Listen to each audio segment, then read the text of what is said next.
Apple just released a critical update you need to install now.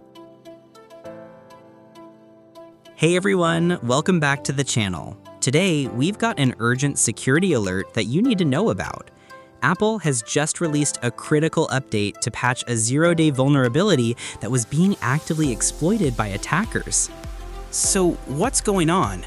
Well, the problem wasn't even with Apple's own code directly.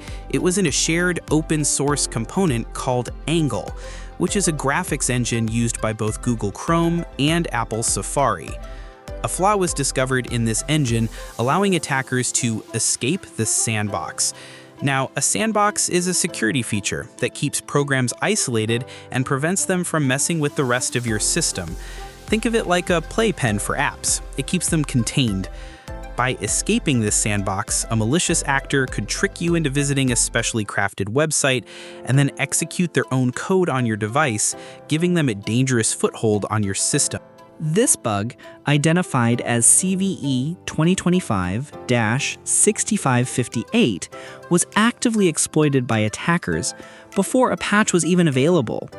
The discovery was made by Google's Threat Analysis Group, a team known for tracking sophisticated cyber espionage campaigns.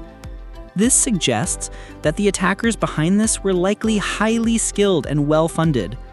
Since the Angle engine is used in Apple's WebKit, which powers Safari, this vulnerability affected a wide range of Apple devices.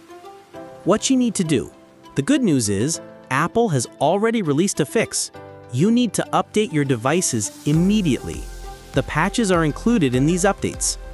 iOS and iPadOS 18.6 for newer iPhones and iPads, macOS Sequoia 15.6 for Macs, iPadOS 17.7.9 for older iPads, visionOS 2.6 for the Vision Pro, watchOS 11.6 for watches, tvOS 18.6 for Apple TV.